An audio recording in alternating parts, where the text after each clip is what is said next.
Dear listener, welcome to the ninth story in the adventures of Sherlock Holmes, The Adventure of the Engineer's Thumb. This is one of the most thrilling, gruesome, and technically fascinating short adventures in the entire canon. It is a tale of a young hydraulic engineer who loses his thumb in a night of pure terror, a mysterious midnight carriage ride through the darkness, and a ruthless gang operating a sinister criminal enterprise hidden behind the walls of an isolated country house.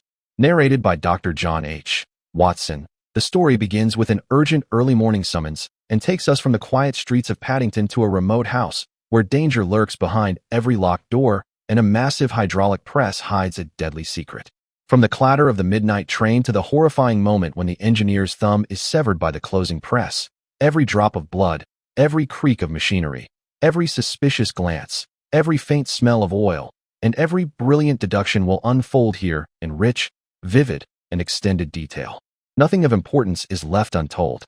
Settle in as the night deepens and the engineer's terrifying ordeal begins.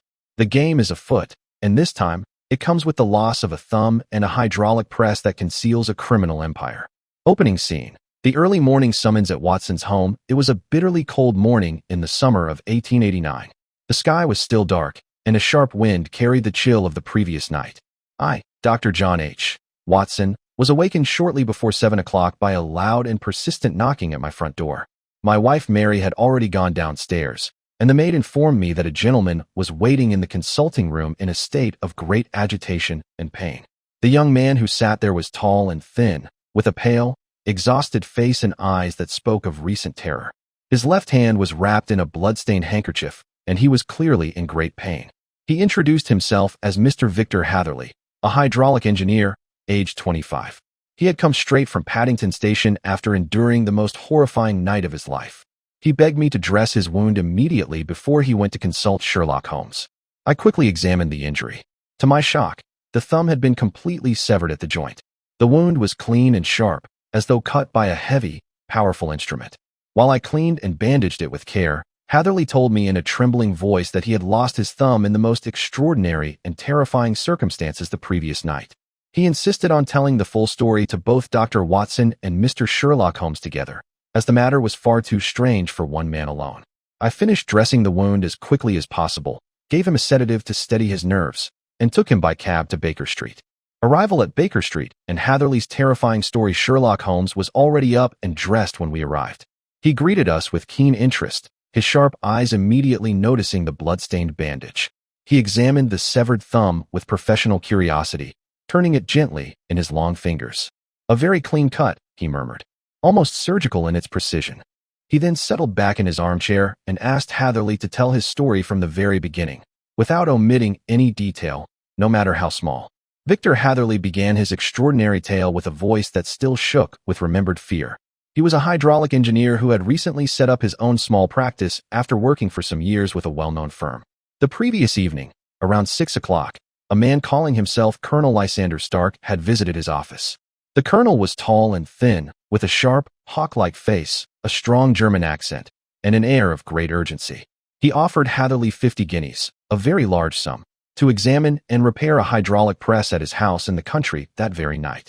The work had to be done in complete secrecy, and Hatherley was strictly forbidden to tell anyone about the job. Intrigued by the generous fee and the air of mystery, Hatherley agreed. He was picked up at Paddington Station by a closed carriage with frosted windows, so he could not see the route. The carriage drove for more than an hour at high speed through the darkness. When they finally stopped, Hatherley was led into a large, isolated house. The colonel took him to a small room containing a massive hydraulic press.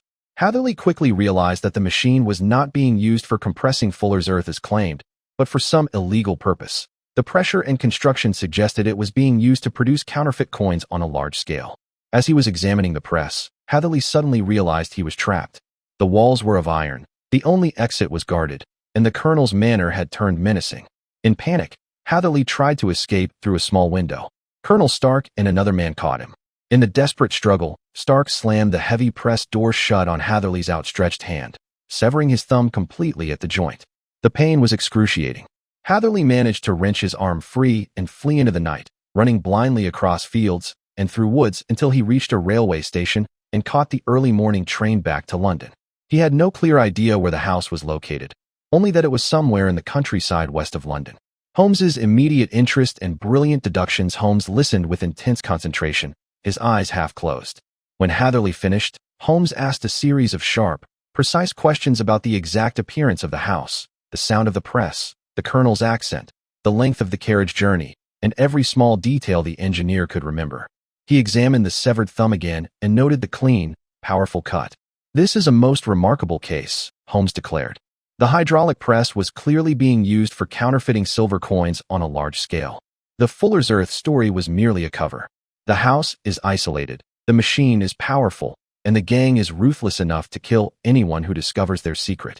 Holmes deduced that the house must be near a railway line, as Hatherley had heard trains during the night. He also calculated that the journey had taken about an hour by carriage at high speed, placing the location roughly 10 to 12 miles from London.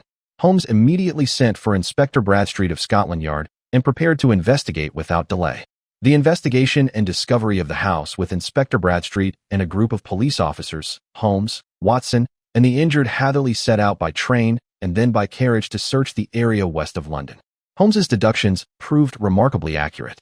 They found the isolated house, a large, old building with high walls and clear signs of recent heavy use of the hydraulic press. The garden showed fresh wheel tracks and signs of a desperate struggle. When the police forced entry, they discovered the hydraulic press still warm, along with molds, metal sheets, and equipment for producing counterfeit silver half-crowns. Colonel Lysander Stark and his accomplices had fled in haste, but the evidence of their large-scale counterfeiting operation was overwhelming. The gang had been manufacturing fake coins and passing them into circulation through various channels across the country. The fate of the gang and Holmes's final reflection. The police launched a widespread search, but Colonel Lysander Stark and his associates managed to escape the country. Holmes remarked that the case was a fine example of how a single small clue, a cleanly severed thumb, could lead to the exposure of a major criminal enterprise. He also praised the extraordinary courage and presence of mind shown by the young engineer in the face of mortal danger. Victor Hatherley recovered from his wound and later built a successful practice, though he never forgot the terrifying night when he lost his thumb to the closing jaws of the hydraulic press. The counterfeiters were never fully caught, but their operation was completely destroyed. Closing narration and Watson's reflection. Watson reflected that this adventure was remarkable for its combination of technical ingenuity and cold-blooded villainy. The hydraulic press, the isolated house, the ruthless colonel, and the young engineer's desperate escape created an atmosphere of genuine horror and excitement. Holmes had once again demonstrated his ability to read a complex situation from the smallest details: a clean-cut thumb, the sound of a distant train, the weight and speed of a carriage journey, and the smell of oil on the machine. If your heart raced during the young engineer's desperate escape through the darkness, your mind marveled at Holmes's swift deductions from the severed thumb, and you felt the chill of the midnight carriage ride through the unknown countryside, then Sir Arthur Conan Doyle has succeeded in creating one of his most thrilling and memorable short adventures. The night may have ended, dear listener, but the game is always afoot.